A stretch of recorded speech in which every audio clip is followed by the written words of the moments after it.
Thank you all for being here and sharing this session with me.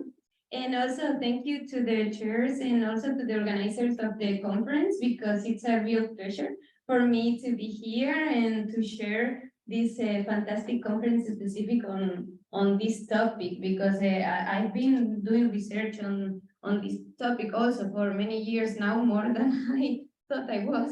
Actually, I was doing my PhD, and during my PhD, I was doing a research stay in Vienna, and I was thinking, oh, I remember the city, but it was like 9 years ago. So, of course, I don't remember that well, the city.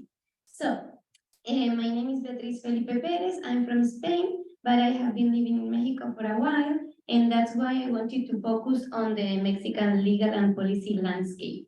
And I'm a researcher at the Tarragona Center for Environmental Law Studies, and also at CICrA Justicia Ambiental, both based in Tarragona and Barcelona in Spain. So, why Mexico, and why I wanted to analyze this?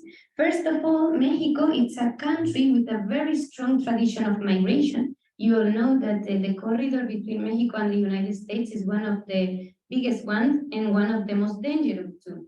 Also, the country is very vulnerable to the impacts of climate change, not only because of its geography, where it's located, but also because of the gestion of the resources in the country, also because of the population, but also because there is strong inequalities in this country and strong violence against indigenous community, and especially against women. As I just wanted to point out that, because I think it's important when we talk about climate-induced or climate and environmental mobilities, to highlight that it's a very complex country where climate change is just pushing a little harder on the complexities that the country has been already experiencing, right?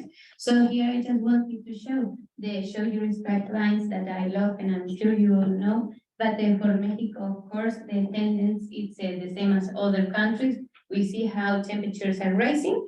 Actually, in the last months, the country has been hit by extreme heat waves, but a very high and very strong heat waves that have been all around the country. It should also be mentioned that Mexico is also responsible for climate change, and one of the companies, which is Pemex, which is a national oil company, it's one of the most pollutant ones in the country. So it's a very vulnerable country, but it also has a responsibility on it. And as I wanted to say before, it's not only climate change, but it's also management of natural resources, population, waste management that it's affecting the country and is affecting people's lives. So, what about climate mobilities in Mexico, and what will I do in my presentation? What I wanted to do, this is part of a chapter that I published a couple of years ago and have updated it. It was to analyze that from a legal point of view, how the country is evolving to protect or not climate-induced population. But first, I need to know if there were evidence or not about climate-induced mobilities in the country. And what I found is that of course there are evidences, but both for mobilities and immobilities, no? So regarding immobilities, as I thought that I had only the 7 minutes and I want to keep straight to that, I don't want to go like very deep on that, but there is a strong research which already says and focus on immobilities in the country related to climate change. For example, in Zacatecas, also in Chiapas. It should also be noticed that most of the regions that I will mention in the presentation are mainly inhabited by indigenous peoples. So it's really relevant to that too. So we find that there are immobility patterns in the country, but also a strong internal displacement related to climate change and environmental degradation. Most of the research says that most of mobilities are taking place from rural areas to urban cities. For example, most of the people is going to Mexico City, also to Guadalajara and the huge cities in the country. Also, according to Navrosky and all his the other authors of the paper, according to his research, every month where there is growth, it increases internal migration in the country. And I also wanted to highlight, because I thought it was interesting in this conference, each core project that it was one of the first ones related to climate-induced migration, that already in that old project, they were already talking about Mexico, and they found that there were the impacts in agriculture were related to out-migration in dryland areas, especially in Tlaxcala. Also, I thought it was relevant to highlight too that if we go to the Internal Displacement Monitoring Center report from this year, we can see the numbers in Mexico, no?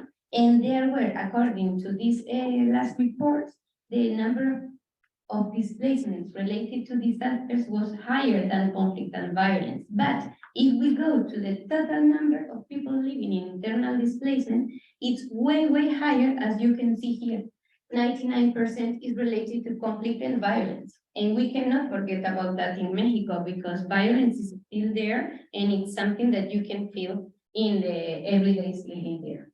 So we, as I said, we have immobility, we have internal displacement, we also have international migration, mainly to the United States. Mexicans are one of the highest number of people, migrants living in the United States. And as I said before, the corridor between Mexico and the United States, it's one of the deadliest ones that we should also take into account.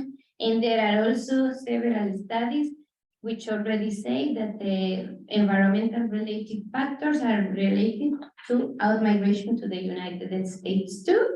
And another pattern which is also relevant in this situation, it's the people who's moving from Central America, from Nicaragua, Honduras, they want to reach the United States, most of them, but most of them, because of the United States policies, they have to stay trapped in Mexico. But also this is changing, because there are some patterns which say that people is staying in Mexico and they don't really want to get to the United States, but they also find sometimes Mexico as a place to stay, because I think of the politics of the United States. But we can see that this is another pattern too.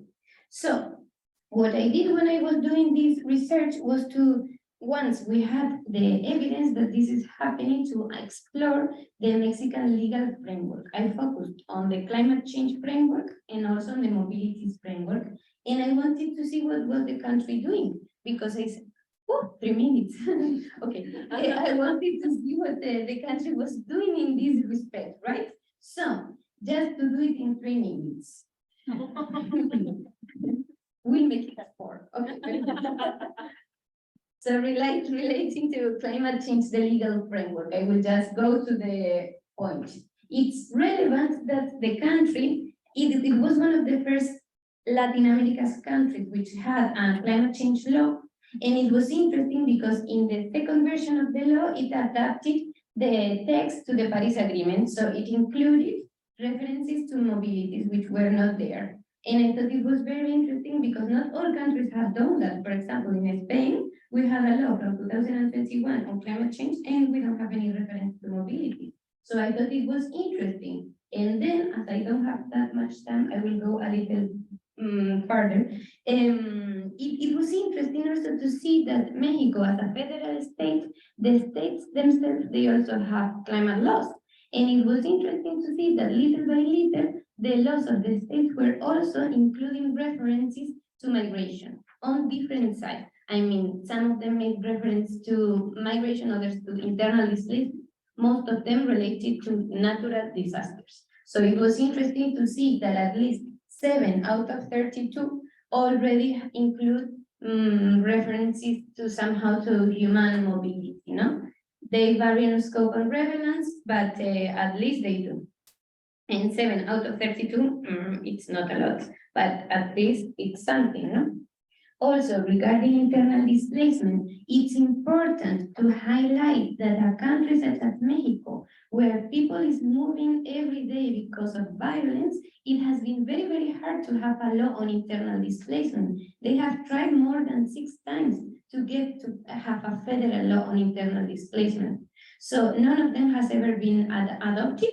And the last one, of course, it wasn't adopted because the country doesn't want to do that. I mean, but it's interesting that 3 states now, Guerrero, Chiapas, and Sinaloa, they have internal displacement laws at the subnational level.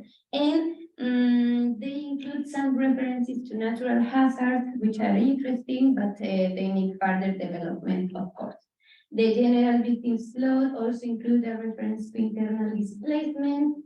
Well, it doesn't make a reference to natural disasters or, to disasters or something like that, but it does include the right to obtain a full reparation and fair compensation for all victims of displacement. So it should be used also by people displaced by other disasters.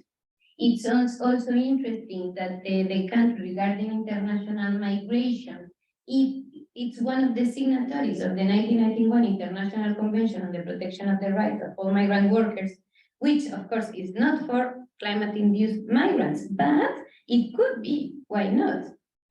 I will not go further on this, but it could also. And not so many countries have signed this treaty. And to finish, I just want to say regarding the refugee law, which is also interesting that the country has adopted the Cartagena Declaration of Refugee, which is broader than the Geneva definition. And the country also provides protection for migrants from Haiti, who were, after the earthquake and other disasters, they have been granted refugee. It's not 100% sure, or they don't do explain that it's because of the disasters, but it can be assumed, right? And just to finish, just very, very fast, the conclusion, I just want to say that, of course, in Mexico, it's important to highlight that indigenous communities, women, children, and the elderly are amongst the most vulnerable population migrants in Mexico, and that they are not only facing environmental and climate issues, but also criminalization, violence, smuggling. It's a very, very hard situation in some states specifically.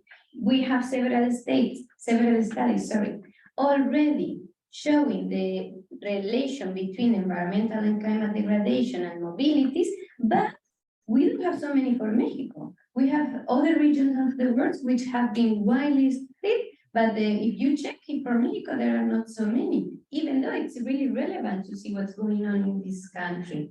Also, as in other countries, Mexico doesn't have a direct response to these mobilities regarding legal and policy frameworks, but I think that at least the country is doing something. Sometimes I might be too naive, but I think at least they are doing something, no? Because if you compare, as I said, with Spain, for example, we are doing nothing. At least we should acknowledge that they are, no? And there is a clear need of an internal displacement general law. And of course, we have these little steps at the subnational level, but we need further harmonize what they are saying and of course go one step further. Because one thing is to say that in the subnational law and then what? This is what I'm waiting to see what they are doing, because actually it really doesn't provide any actual help to people who is already moving due to these factors. And that was all. Thank you so much.